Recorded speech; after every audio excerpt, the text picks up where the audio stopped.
नबी आजाद आएगा तो क्या नोटिस दोगे? क्या उद्धव ठाकरे आएगा तो नोटिस दोगे? अगर उनको नहीं दे सकते तो मुझे किस बुनियाद पर दिया जा रहा है? क्योंकि मैं क्रिमिनल हूं क्या? मैंने क्या किया? मेरे खिलाफ मुकदमे है, चल रही अदालत में, देख रहे हैं। नहीं, अब कौन आया कौन आया मत बोलो, क्योंकि शिवसेना वाले अपने पेपर में बोल दिए कि असदुद्दीन ओवैसी दुनिया का सबसे खतरनाक नाक सांप है। गति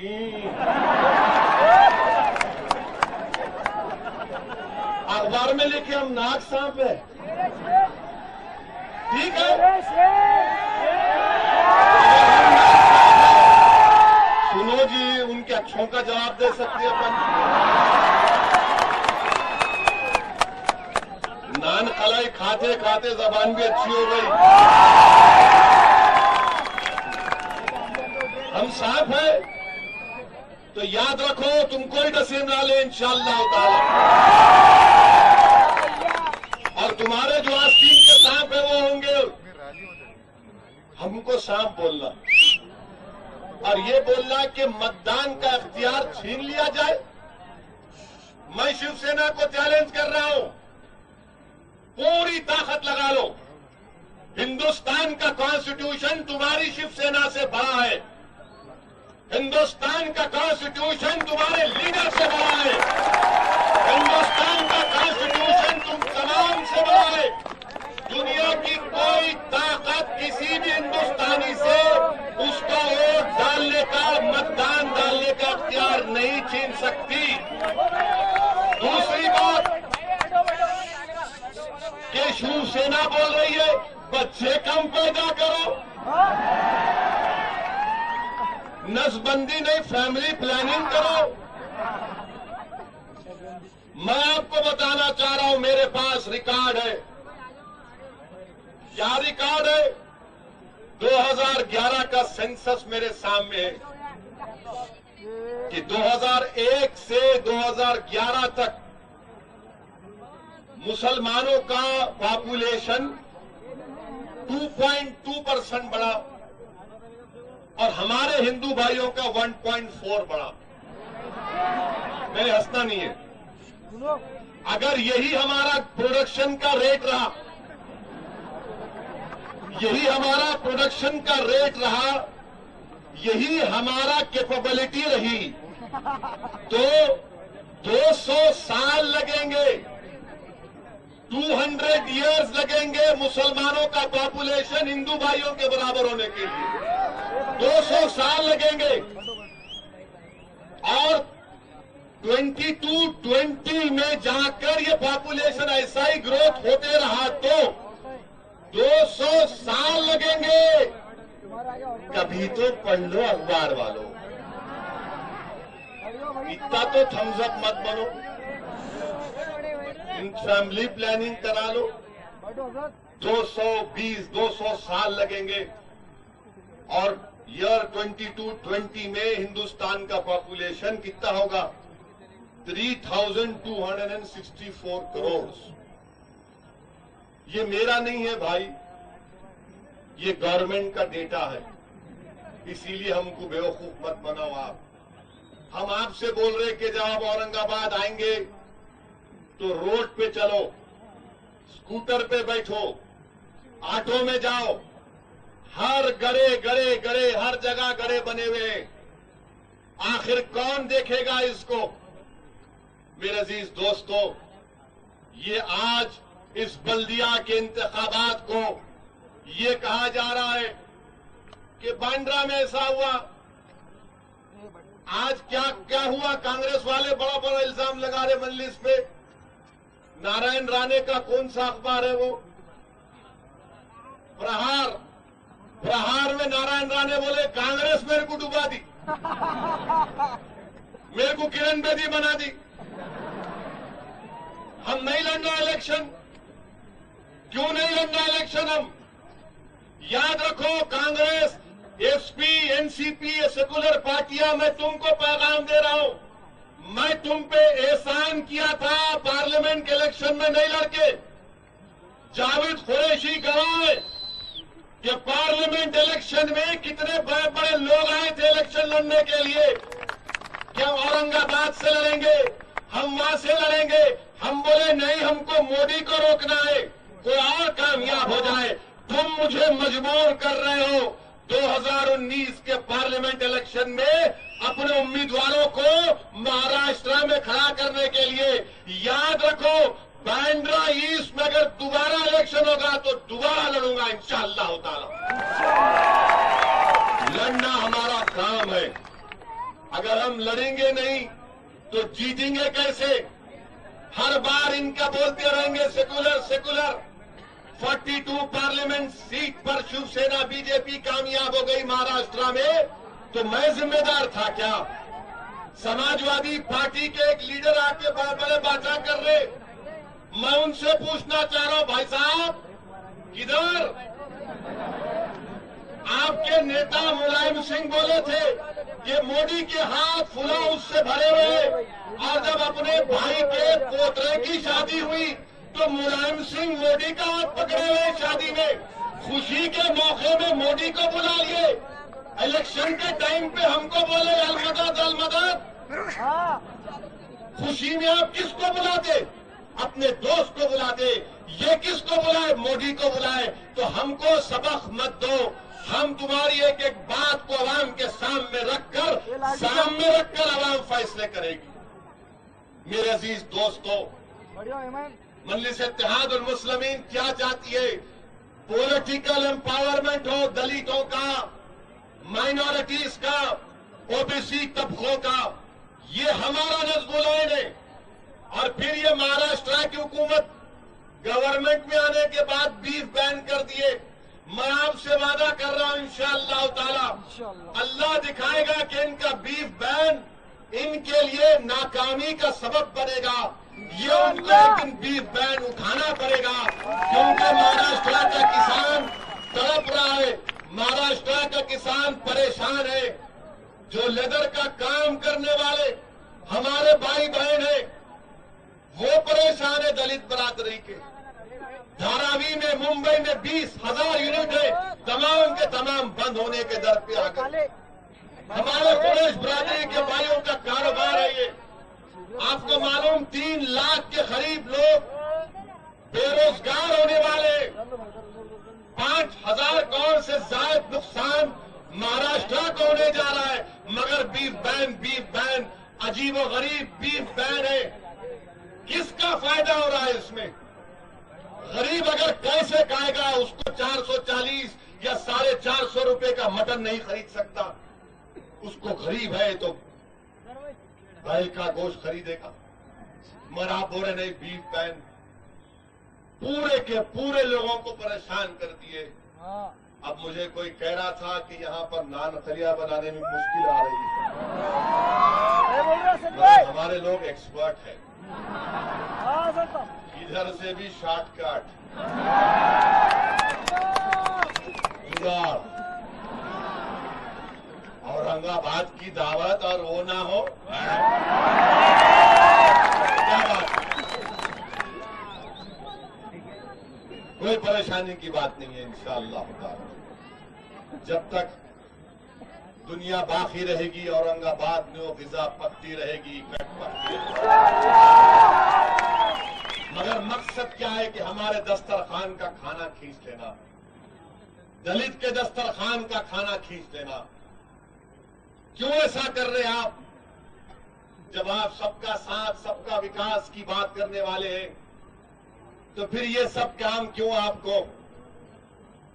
आज महाराष्ट्र का किसान परेशान है। मराठवाड़ा में 100 की तादाद में किसान खुदकुशी कर रहे हैं।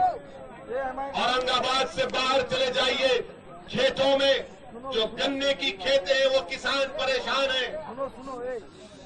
खाद की वजह से 3,500 करोड़ का मुतालबा किया गया तो हमारे प्राइम मिनिस्टर बोल रहे कितने दिए? 1,000 करोड़ भी नहीं दिए। कितने दिया ड्राउट के लिए? अभी पैसे भी नहीं आए। और फिर हमारे पूरे दलित भाई यहां पर बैठे हुए हैं। मैं उनके सामने उनको बताना चाह रहा हूं कि हमारे प्राइम मिनिस्टर क्या किए इस साल के बजट में दलितों के लिए। इस साल के दलित शेड्यूल कास्ट प्लान में 13,000 करोड़ रुपए निकाल दिए। 13,000 करोड़ रुपए मुकुंद साहब 13,000 करोड़ कट कर दिए एससी प्लान में। मैं मिनिस्ट्री ऑफ सोशल जस्टिस के स्टैंडिंग कमेटी का मेंबर हूं, जो दलितों की मिनिस्ट्री देखती है उसका मेंबर हूं मैं।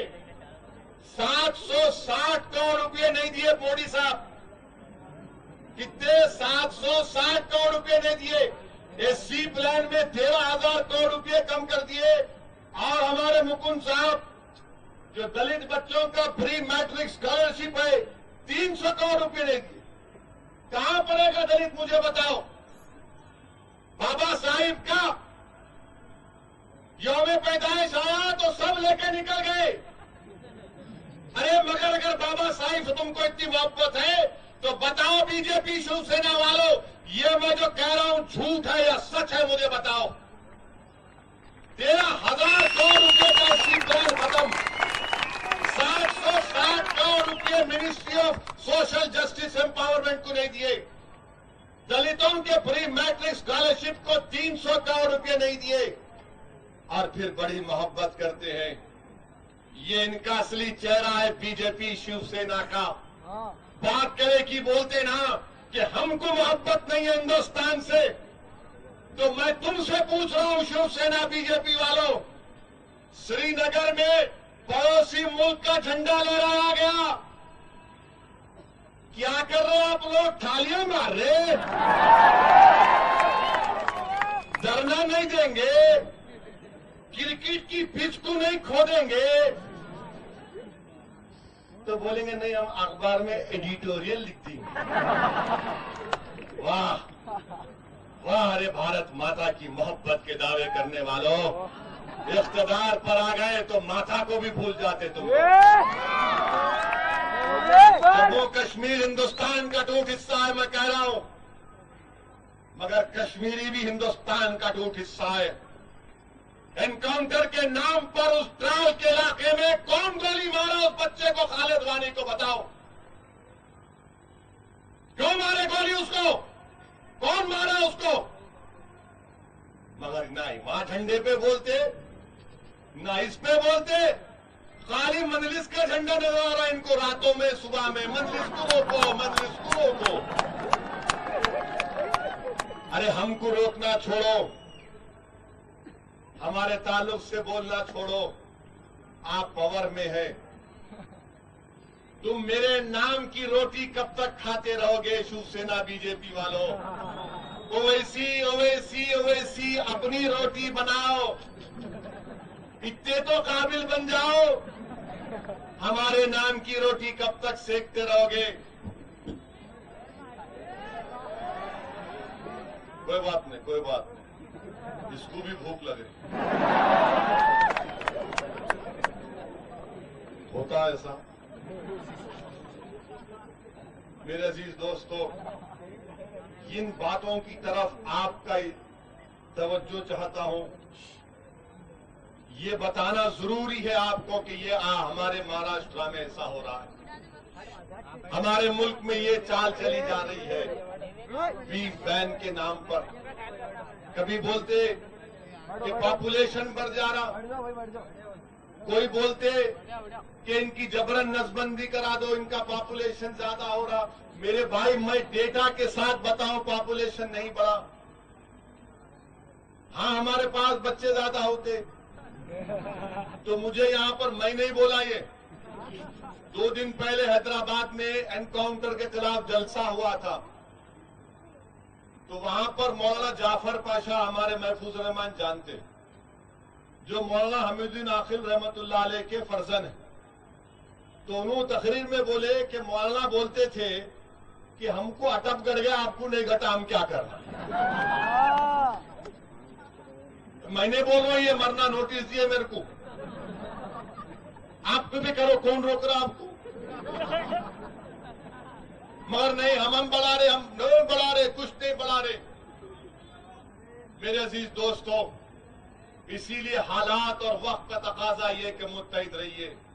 बड़ी मुश्किलों के साथ आप तमाम ने मेहनत करके इम्तियाज जलील को कामयाब किया।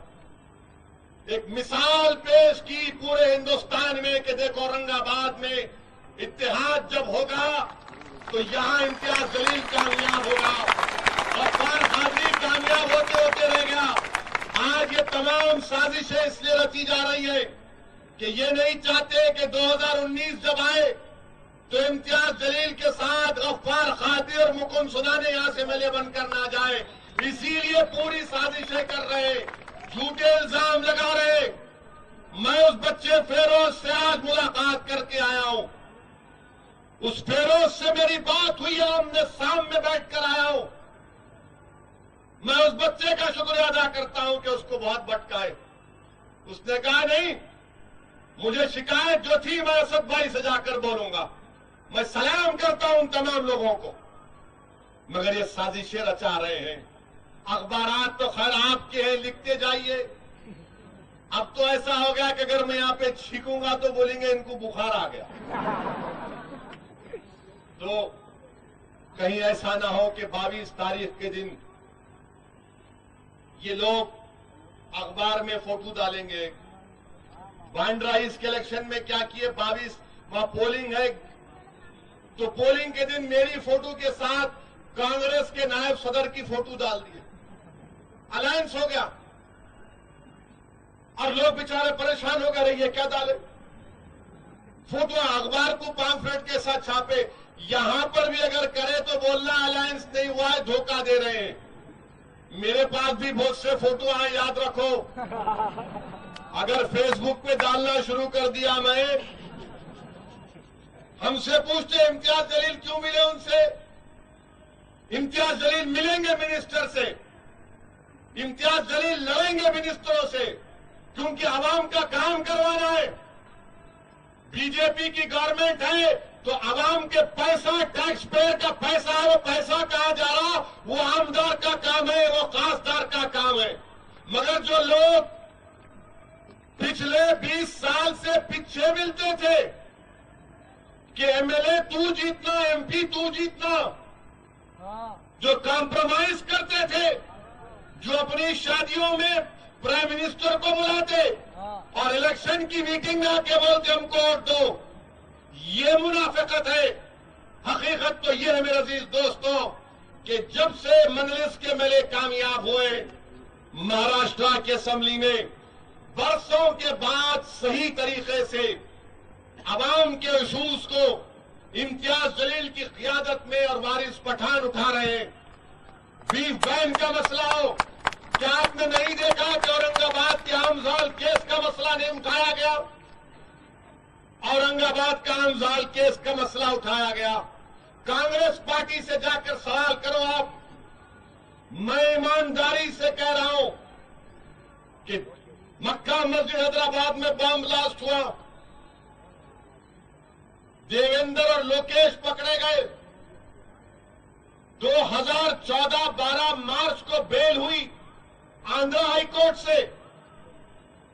90 दिन के अंदर अपील करना था। मैं शिंदे साहब को फोन करके बोला, शिंदे साहब 90 डेज में अपील करना है, सुप्रीम कोर्ट में सेल्फी डालना है, एनआईए को इजाजत दो। शिंदे साहब, हमारी मस्जिद में बम ब्लास्ट हुआ, शिंदे साहब, 10 बच्चे मारे गए, 40 जख्मी हुए। मैंने कहा शिंदे साहब, मैं एक बच्चे को जानता था जो शहीद हुआ, जो 15 पारे का हाफिज था, जिसकी उम्र 12 साल थी। इन जालिमों ने बम ब्लास्ट ऐसा किया कि उस बच्चे का सर आधा हो गया। इन बच्चों को इंसाफ दिलाओ। मैं कांग्रेस के बड़े लीडरों से फोन करके कहा कि देखो, मैं तुम्हारी तारीफ नहीं कर रहा हूं, मगर इंसाफ का तकाजा है, अपील करो 90 डेज में। नहीं करे अपील। फिर ये गवर्नमेंट आ गई बीजेपी की, इन्हों क्या अपील करते हैं, तो बोले नहीं बेकार है, फेंक दो, बाजू रख दो, सबका साथ मुसलमानों का विनाश, ये इनकी पॉलिसी है। अब कांग्रेस के शिंदे साहब की साहबजादी मेरे को बोलती मैं एंटी नेशनल हूं। बताओ कौन एंटी नेशनल है? जो लोग पकड़े जाते हैं बम ब्लास्ट में, आप अपील नहीं करते। मालेगांव का बम ब्लास्ट देखो आप, सुप्रीम कोर्ट ने क्या कह दिया कि इन पर मकोका नहीं लग सकता, वो भी निकल जाएंगे। क्या कर रहे हैं 15 साल इनका जुल्म कांग्रेस का। मिले हुए थे, पूरा खुली तरीके से धोखा दे रहे थे। जब गुलाम नबी आजाद या अशोक राव आएंगे तो कहना एक दीवाना आया था हैदराबाद से, वो ये बात करके गया, बताओ ये सच्चाई क्या है। पूछो अशोक राव चौहान से कि 1986 में मीरठ में जो पुलिस फायरिंग में हाशिमपुरा में 42 लोगों को जो गोली मारकर शहीद कर दिया गया था, आउटलुक मैगजीन ने यह लिखा कि उस वक्त के वजीर आजम राजीव गांधी थे, उनको रिपोर्ट दी गई थी कि मिलिट्री कोऑपरेट नहीं कर रही है, तो उस वक्त की हुकूमत ने कुछ काम नहीं किया। बताओ हाशिमपुरा के लोगों से इंसाफ कब होगा? क्या हाशिमपुरा को हम भूल जाएं, मलियाना को भूल जाएं? कांग्रेस वालों, तुमने क्या क्या नहीं किया मुझे बताओ। और आज जब हम तुम्हारे सामने खड़े होकर मुकाबला करते हैं तो तुम बोलते नहीं करना मुकाबला। याद रखो, औरंगाबाद के गयूर अवाम, असदुद्दीन ओवैसी तुमको एक पैगाम दे रहा है। मैं आपको बता रहा हूं कि हम जिंदा रहेंगे तो किसी की गुलामी नहीं करेंगे सिवाय अल्लाह के। जिंदा रहेंगे तो एक गयूर कौम की तरह रहेंगे। हम पैदा नहीं हुए कांग्रेसियों की या सेक्युलर पार्टियों की गुलामी करने के लिए। हम तुम्हारी गुलामी नहीं करेंगे।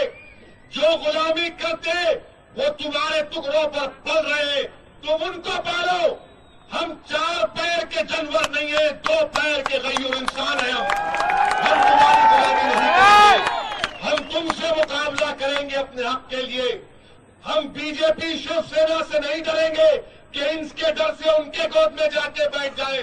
मैं कोई मम्मी डैडी का बच्चा नहीं हूं। बच्चों को घर में बोलते देख बुड्ढा आ रहा तो बच्चा जाके बैठ जाता भाग के गोद में। नहीं, अब हम भाग के किसी के गोद में नहीं बैठेंगे। अगर कोई डराएगा तो बोलेंगे बता कॉन्स्टिट्यूशन क्या है। हम जमहूरी अंदाज में अपनी लड़ाई को लड़ेंगे। वो लड़ाई जो बाबा साहब अम्बेडकर ने लड़ी थी, वो लड़ाई जो अम्बेडकर ने पैगाम दिया था तमाम लोगों को। और मैं हमेशा कहता रहा हूं मेरे अजीज दोस्तों कि हिंदुस्तान में अगर सबसे बड़ा लीडर कोई था, गांधी से बढ़कर महात्मा गांधी से बड़ा, नेहरू से बड़ा, इंदिरा गांधी से बड़ा, अटल बिहारी वाजपेयी से बड़ा, सावरकर से बड़ा, अगर पंडित दीनदयाल उपाध्याय से भी कोई बड़ा लीडर था तो वो बाबा साहेब अम्बेडकर जिसने गरीब आवाम को, मजलूम आवाम को इंसाफ दिलाने के लिए जो खुद जिंदा तो नहीं रहा मगर ऐसा पैगाम देकर गया। आज हमको इन दलितों की लड़ाई से सीखना चाहिए कि पहले ये हरिजन थे, इनको हरिजन हरिजन बोलते थे, कहा कि नहीं हरिजन नहीं, फिर कहा ये शेड्यूल कास्ट कहा नहीं, हम दलित हैं। इन्होंने अपनी शनाख्त को बरकरार रखा। आज मैं आपसे अपील कर रहा हूं कि अपनी शनाख्त को बरकरार रखो। मजलिस इत्तेहादुल मुस्लिमीन आपकी आवाज और आपकी पहचान है मेरे दोस्तों। अपनी जमात को कमजोर होने मत दो। ऐसे 56 असदुद्दीन ओवैसी आएंगे चले जाएंगे, मगर ये जमात तुम्हारी है, ये जमात तुम्हारी आवाज है। इस पौधे को तुमने अपने आंसुओं से, अपने खून से, अपनी दुआओं से, अपने मुसीबत से लगाया। इस पौधे को एक दरख्त बनने दो, ये समरा और दरख्त साबित होगा। ये तमाम बातिल ताकतें ये चाहती हैं कि साजिशों के जरिए हमारे इत्तेहाद को कमजोर कर दिया जाए। मेरे अजीज दोस्तों, इत्तेहाद बड़ी ताकत है, इंतशार की कैफियत मत पैदा होने दीजिए। मैं फिर से कह रहा हूं कि मैं सदर हूं, मैं उसका जिम्मेदार हूं और इंशाअल्लाह ताला बाद इलेक्शन के इन तमाम चीजों को सिस्टमिक तरीके से, सही तरीके से हम लोग आगे बढ़ेंगे। मैं यहां पर हूं और परसों इंशाअल्लाह ताला अकबरुद्दीन अवैसी का भी जलसा यही होगा। अभी नहीं हुआ, बैठो बैठो, उठे, अभी आखिरी ओवर है, बैठो बैठो जरा। पहले नोटिस दिए मेरे को, फिर बोलेंगे जल्दी गई को खत्म कर दिए। मेरे अजीज दोस्तों, मैं आपसे साजिश की बात कर रहा था। मैं अपने आखिरी जलसा हुआ था तो मैं एक मिसाल दिया था, एक वाकया सुनाया था मैं आपको जंगल का। याद है नहीं है आपको? क्या था वाकया? क्या था? हाँ, अभी भी ऐसा कर रहे नहीं कर रहे उनको? क्या बोलेंगे उनको? कई को कर रहे भाई, कूदने से फायदा कुछ भी होने वाला नहीं है। खाली कूद रहे, इधर कूद रहे, उधर कूद रहे, कई को कूद रहे। आप घर में बैठो आराम से, क्या होने वाला है? औरंगाबाद में एक तारीख हम बना चुके हैं, एक जहन साजी हो चुकी है। इसीलिए आपसे गुजारिश है कि अपने वोट का सही इस्तेमाल करो। और अगर पोलिंग के दिन अखबार में आएगा, फोटो मेरी देखेंगे, आप किसी भी लीडर के साथ डाल देंगे तो यकीन नहीं करना। फोटो बनाना आसान है, हम भी बना सकते फोटो, बहुत फोटो बना सकते, किसके साथ क्या करे वो भी बना के डाल सकते, मगर ये साजिश करेंगे। अखबार वालों को क्या होगा नहीं मालूम, ठीक है, आप करो जितना करना है करो। मैं कह रहा हूं कि ये हमारा अखबार है, दिलों में अल्लाह ने मजलिस की मोहब्बत डाल दी। तुम्हारा अखबार काला करने से कुछ होने वाला नहीं है। तुम्हारी स्याही खराब हो रही है, तुम्हारा पेपर खराब होने वाला है, मगर जब ये लोग निकल कर जाएंगे इंशाअल्लाह ताला औरंगाबाद की ऑलराउंड डेवलपमेंट के लिए आपको अपने वोट का इस्तेमाल करना है। औरंगाबाद म्युनिसिपल कॉर्पोरेशन में जो करप्शन है उसका खात्मे के लिए, पानी की लाइन का जो कॉस्ट बढ़ चुका है उसका सही तरीके से जांच हो, पीने का पानी आपको मिले। यहाँ पर पीने का पानी नहीं मिल रहा, मगर ये बात कर रहे हैं नसबंदी की। मेरे अजीज दोस्तों, आइए अपने इत्तेहाद और कुव्वत के जरिए अपनी पार्टी को, अपने आप को कामयाब करिए। शुक्रिया। अल्लाह।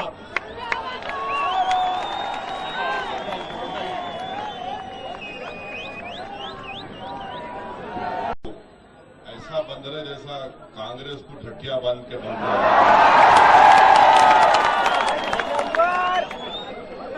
ऐसा ही हाल होगा इन लोगों। अस्सलाम वालेकुम व रहमतुल्लाह। नसीम का तशरीफ फरमा मजलिस इत्तेहादुल मुस्लिमीन औरंगाबाद के सदर जनाब जावेद कुरैशी साहब,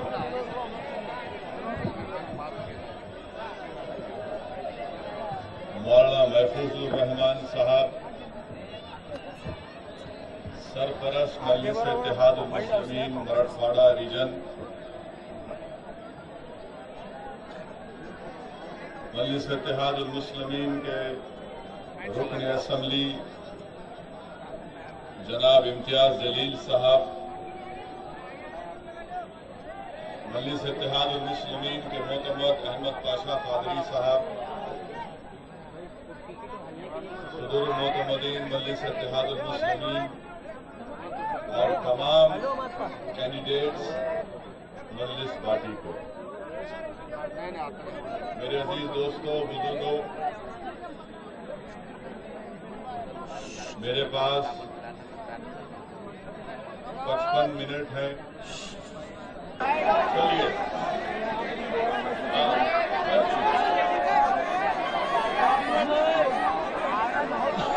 का जलसा नहीं है, मजलिस का जलसा है ये।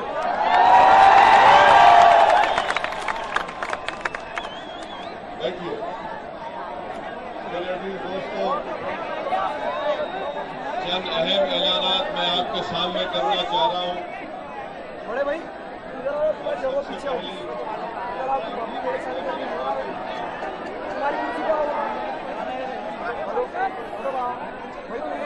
माइक के पास हट जाओ मेरे भाई, उनके सिस्टम के पास से हट जाओ, वहाँ नहीं हट जाओ, वहाँ पे मेरी आवाज नहीं पहुंच रही, उनके तार हिल जा रहे, हट जाओ बैठो। तो ये है मेरे दोस्तों,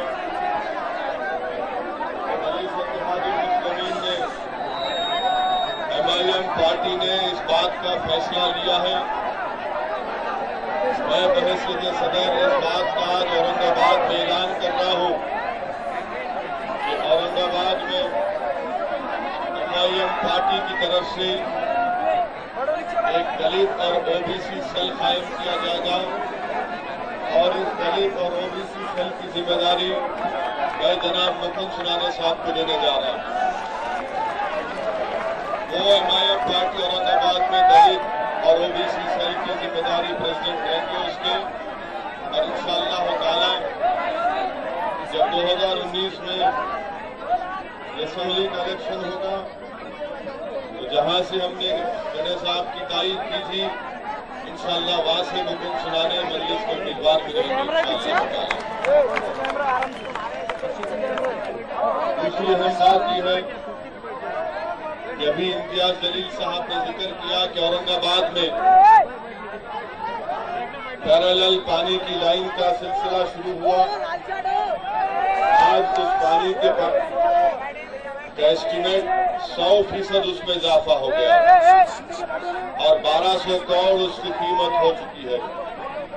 इसीलिए बेहद जरूरी है कि इस बल्दिया के इंतखाबात में आप MIM पार्टी के उम्मीदवारों को कामयाब करिए ताकि औरंगाबाद की आवाम के ऊपर ये जो शिवसेना और BJP की तरफ से बोझ डालने की कोशिश की जा रही है 1200 करोड़ की, जिसमें बहुत बड़ी धांधलियां हुई हैं, बहुत बड़े घोटाले हैं, आवाम को बचाने के लिए बहुत जरूरी है अपनी पार्टी के उम्मीदवारों को बड़ी तादाद में कामयाब करें। तीसरा ऐलान जो मैं आपके सामने करना चाहूंगा, अगर पूरी औरंगाबाद की आवाम इंशाअल्लाह ताला मजलिस पार्टी को सबसे बड़ी पार्टी का मौका देगी तो मैं तमाम औरंगाबाद की आवाम के सामने इस बात का ऐलान कर रहा हूं कि स्टैंडिंग कमेटी का चेयरमैन और जो मेयर होगा उसमें जो पूरा टर्म का आधा टर्म इंशाअल्लाह ताला हमारे पार्टी से हमारा दलित भाई वो जिम्मेदारी को निभाएगा इंशाअल्लाह ताला। और चौथी बात यह है कि आपके औरंगाबाद की बल्दिया में जो प्रॉपर्टी टैक्स हासिल किया जाता है, MIM पार्टी इंशाअल्लाह ताला उस फिगर्स पर वर्क कर रही है, मगर हम आपसे वादा कर रहे हैं कि प्रॉपर्टी टैक्स इतना बढ़ चुका है कि औरंगाबाद की आवाम उसको दे नहीं सकती और इसका असर ये होता है कि बल्दिया को म्युनिसिपल कॉरपोरेशन को पैसे वसूल नहीं होते। हम जरूर उस प्रॉपर्टी टैक्स में कमी लाएंगे ताकि लोग खुद आगे बढ़कर अपने घर का प्रॉपर्टी टैक्स दे सकें और उसका सही इस्तेमाल औरंगाबाद की तरक्की में उसका इस्तेमाल हो सके। छठी बात जो मैं आपके सामने कर रहा हूं कि आपके औरंगाबाद के म्युनिसिपल कॉरपोरेशन में 113 बल्दिया की सीटें हैं। MIM पार्टी की तरफ से एक सर्वे किया गया, एक स्टडी की गई जिसमें 62 वार्ड्स में ड्रेनेज की लाइन नहीं है, 62 वार्ड्स में ड्रेनेज की लाइन नहीं है, 73 वार्ड्स में पानी का प्रॉब्लम है, 64 वार्ड्स में रोड नहीं है और 21 वार्ड ऐसे हैं जिसमें टॉयलेट्स नहीं है। ये आपके औरंगाबाद के बल्दिया इलेक्शन का एजेंडा मैंने आपके सामने रखा। क्या agenda Shiv Sena BJP, Congress, NCP रख रही है कि मंजलिस कम्युनल पार्टी है।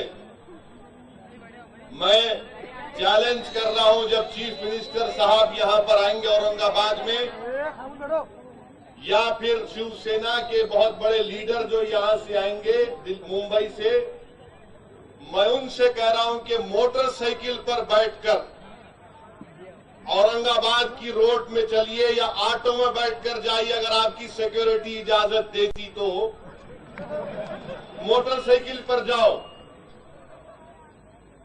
ऑटो में बैठकर जाओ। शाम तक आप खाना नहीं खा सकेंगे, इतने गड्ढे पड़े हुए रोडों के ऊपर।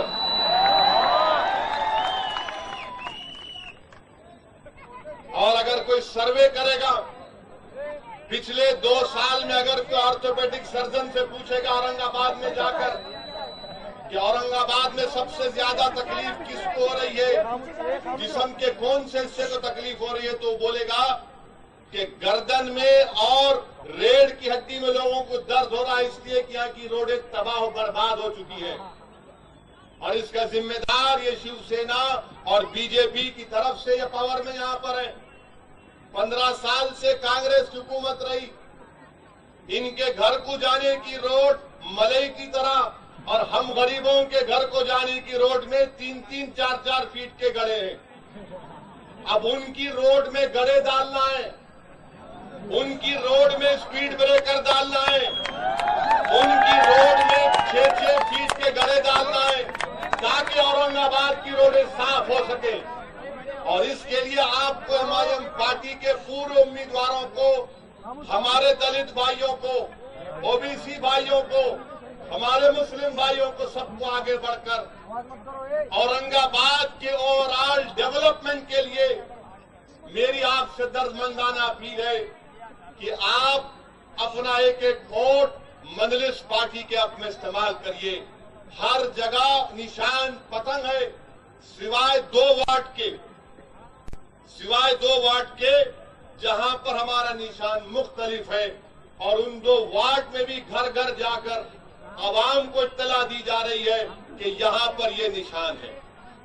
अब आइए असल बात के ऊपर, ये आप दे सकते प्रेस वालों को, अगर आप इम्तियाज जलील साहब देना चाह रहे तो, नहीं तो प्रेस वाले बोलेंगे इन्हों खाली भड़काऊ भाषण कर। थोड़ा बहुत पढ़ा लिखा हूं मैं भी, little bit English here and there, not super English but little bit. Sherwani पहन लिए तो समझ रहे नहीं पढ़ते शायद। बहुत लोग शेरवानी पहने, मैं भी पहन रहा हूँ। सुन ले हमारे इम्तियाज जलील साहब, ये प्रेस वालों को दे दो आप, नहीं तो उन्होंने बोलेंगे इन्हों कहां से पढ़े। आप पढ़ना, प्रेस वालों को मैं बोल रहा हूं, अगर आप डाल सकते तो डाल दो भाई। आपके अखबार में जगह नहीं है, मेरा चेहरा काला करना है तो कर लो आप, मगर याद रखो ये जो लाखों की तादाद में ये इंसानी सरों का समंदर खड़ा हुआ है, ये न्यूज़पेपर है।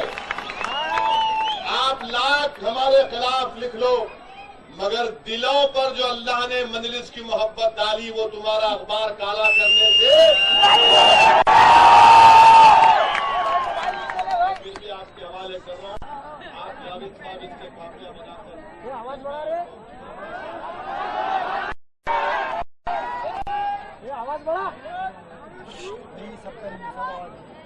मेरे अजीज दोस्तों, अभी आपने जावेद कुरैशी साहब जज्बात में आ गए। जलील साहब ने अपनी तकरीर में, मेरे भाई जरा खामोश, फोटोग्राफर साहब वहीं बैठ के लो, मेरे को जूम करो, आ जाता हूं मैं 6 फुट 2 इंच का आदमी हूं। इम्तियाज जलील साहब अपनी तकरीर में कोई तजवीज पेश करें। मेरे अजीज दोस्तों, हम जब महाराष्ट्र में मराठवाड़ा के इलाके में मजलिस इत्तेहादुल मुस्लिमीन का काम करना शुरू किए, तो बहुत मुश्किलात हमारे रास्ते में आई। मैं जरा जानता हूं कि नागढ़ की सरजमीन पर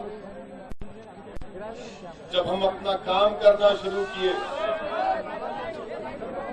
तो लोग आते नहीं थे हमारा काम करना तो छोड़ो हमारी बात सुनने के लिए। जब हम जाना चाहते थे तो पुलिस हमको रोकती थी। महाराष्ट्र के मराठवाड़ा के ऐसे कई 10-12 जिले थे जहां पर मैं 1.5 साल तक नहीं जा सकता था। मैं जब कभी जाने का इरादा करता तो मुझे नोटिस दी जाती कि आप नहीं आ सकते। तौहीन की गई, ज़लील करने की कोशिश की गई हमको, ताकि हमारे हौसले टूट जाएं, ताकि हमारी हिम्मतें पस्त हो जाएं, और हमेशा ये कोशिश करते रहे। मगर हम एक एक कदम अपना बढ़ाते रहे, बहुत मुश्किलात उठाए। कभी ऐसा वक्त भी आया कई जगहों पर जहां पर हम जाते थे तो उस जगह पर पहुंचने के बाद हुकूमत के दबाव में आकर हमारा जलसे का परमिशन कैंसिल कर दिया जाता। मैं औरंगाबाद आना चाहता था ताकि आलमगीर की इस सरजमीन को देख सकूं। मैं औरंगाबाद आना चाहता था कि जिस जगह पर 1.5 लाख से जायद औलिया अल्लाह मदफन है, इस मुबारक सरजमीन में आकर इस आबोहा में कुछ सीख सकूं। मगर मुझे कई मरतबा रोक दिया गया। हर बार आना चाहता था, रोक दिया जाता था। मुझे वो रमजान का महीना भी याद है मेरे अजीज दोस्तों कि इफ्तार की दावत मुझे दी गई मराठवाड़ा के कई इलाकों में। मैं इफ्तार की दावत को जाता था तो रोड पर रोक कर मुझे कह दिया गया कि नहीं, आप फुला इलाके में नहीं जा सकते। मैं रोजे की हालत में नेशनल हाईवे के ऊपर कई मरतबा अपना रोजा खोला हूं।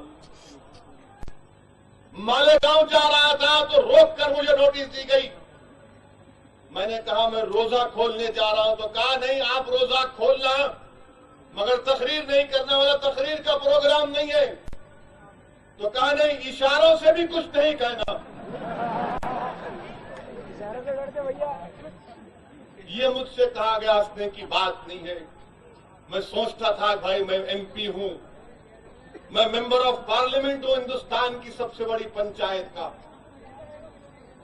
और हर जगह ऐसा कि हमको रोकते गए। धूलिया जाना चाहता था, नहीं जाना। नंदुरबाग जाना, नहीं जाना। उस्मानाबाद जाना चाहता था, नहीं जाना। नगर जाना चाहता था, नहीं जाना। 1 साल 1.5 साल यही तकालीफ उठाते रहे। ऐसा लगता था कि क्या मैं हिंदुस्तान का शहरी नहीं हूं। और इतने मुश्किलात का सफर हम तमाम ने मिलकर तय किया, अकेले असदुद्दीन ओवैसी ने नहीं किया। तमाम ने मिलकर इस चीज को बर्दाश्त किया, मेहनत की, जुस्तजू की। और जब औरंगाबाद को हम आए, यहां पर अजमल खान साहब ने इसी ग्राउंड पर या आगे के ग्राउंड पर मुस्लिम रिजर्वेशन का जलसा रखा, तो मुझे जब जलसे में आ रहा था नोटिस दी गई। मुझे पता मेरे अजीज दोस्तों, मैं जहां कहीं भी महाराष्ट्र में जाता हूं जो नोटिस दी जाती कि भड़काऊ भाषण नहीं करेंगे। मैं कल आया औरंगाबाद को तो एसीपी साहब ने मुझे नोटिस दे दी। मुझे बताइए कि मेरा एमएलए यहां पर है, मेरी पार्टी का एमएलए है जिसको आवाम ने मुंतखब किया। असेंबली के इलेक्शन में मैंने पूरे महाराष्ट्र में 25 सभाएं की। मुझे इलेक्शन कमीशन के एडवाइस से आगे जाकर नोटिस दी गई, मैं खामोश बर्दाश्त करता गया, कहीं गड़बड़ नहीं हुई। आज कल आया फिर नोटिस दे दिए। मैं सवाल ये करना चाहता हूं ये क्या है।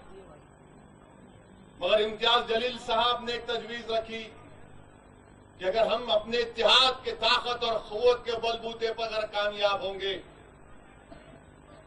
तो दोनों भाई यहां पर जमा होंगे।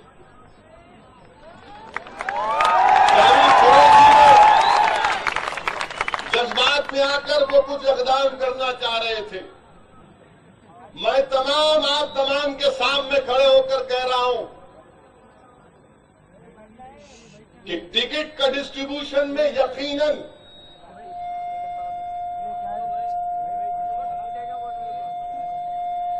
टिकट की बात करते कि कांग्रेस के सब पुकार रहा माइक हिचकियां लग रहे होंगे उनको मेरे को याद करते करते। यकीनन पूरे औरंगाबाद की आवाम टिकट की हकदार है, क्योंकि आप तमाम ने हमको अपनी दुआओं से, अपनी मोहब्बतों से नवाजा। अगर आज जावेद कुरैशी को इज्जत मिली, मुकाम मिला, तो तुम्हारी वजह से।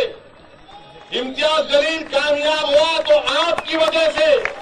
गफ्फार कादरी को गैर मामूली मोहब्बतों से आपने नवाजा तो आपकी वजह से।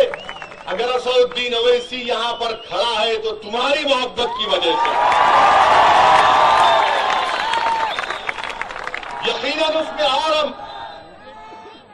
यकीनन उसमें और हम अच्छे तरीके से कर सकते थे, मैं इकरार कर रहा हूं। मगर मैं औरंगाबाद के अवाम के सामने इस बात को कह रहा हूं, क्योंकि मैं मजलिस इत्तेहादुल मुस्लिमीन का सदर हूं। इखलाकी जिम्मेदारी मेरी है। अगर किसी को नाराजगी है तो मैं तुम्हारा मुजरिम हूं, मुझसे जो करना चाहे तुम कर लो। मैं तुम्हारा मुजरिम हूं, इखलाकी जिम्मेदारी मुझ पर है। और जो इम्तियाज जलील ने तजवीज दी, अरे भाई आप खामोश बैठ जाइए, आप बात नहीं करेंगे, आप किसी को बैठने के लिए नहीं बोलेंगे, आप खामोश बैठ जाओ, बैठ जाओ। इम्तियाज जलील ने जो तजवीज पेश की, इम्तियाज जलील साहब, आप असदुद्दीन ओवैसी को नहीं जानते। अगर अल्लाह ने मुझे अपनी राह में शहादत की मौत से नहीं नवाजा तो मेरी दिली ख्वाहिश यह है कि अल्लाह सुब्हानहू तआला मुझे औरंगाबाद की सरजमीन में एक 4 गज की जमीन मिल जाए, मैं नौजवानों के कंधों पर कब्रिस्तान को जाना चाहता हूं। सच्ची मोहब्बत है इम्तियाज जलील, मुझे अल्लाह गवाह है, मैं जज्बात में आने के लिए नहीं कह रहा हूं। अगर मैं अल्लाह की राह में शहादत नहीं पाऊंगा तो मेरी दिली ख्वाहिश यह है कि अल्लाह मेरी इस बात को कबूल कर ले कि परवरदिगार मुझे औरंगाबाद में इस आलमगीर, इस औलिया अल्लाह की सरजमीन में इन बहादुर जियाले नौजवानों के कंधे के ऊपर असदुद्दीन ओवैसी अपने जिंदगी के सबसे बड़े सफर पर चला जाए। आप जलसे की बात कर रहे हैं इम्तियाज जलील, आप जलसे की बात कर रहे हैं, मैं तो सब कुछ कुर्बान करने को तैयार हूं इस मोहब्बत के ऊपर। और कोई एक जलसा नहीं, जितने जलसे होंगे हम दोनों आएंगे।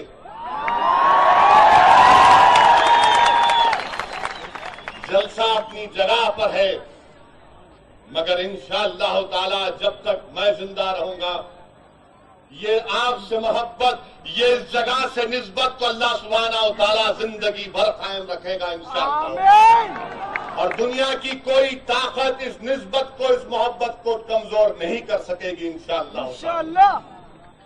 मेरे अजीज दोस्तों, नोटिस मेरे को दी गई, कल चीफ मिनिस्टर आएंगे,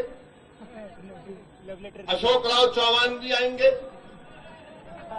उद्धव ठाकरे भी आएंगे। मैं औरंगाबाद की पुलिस से मेरा एक ही सवाल है, क्या आप शिवसेना के उद्धव ठाकरे को, अशोक राव चौहान को, क्या आप इनको नोटिस देंगे? क्यों मुझे नोटिस दी जा रही है बार बार, मैं ये जानना चाहता हूं। क्यों मुझे नोटिस दी जा रही है बार बार? मैंने क्या गुनाह किया? क्यों मेरी जबान को बंद करने की कोशिश की जा रही है? मैं महाराष्ट्र के स्टेट इलेक्शन कमीशन से रिक्वेस्ट कर रहा हूं, देखो ये कि मॉडल कोड ऑफ कंडक्ट का ब्लेटेंट वायलेशन ये कि एक ही पार्टी के लीडर को नोटिस देना। अगर कल अशोक राव आएगा तो क्या तुम उसको नोटिस दोगे?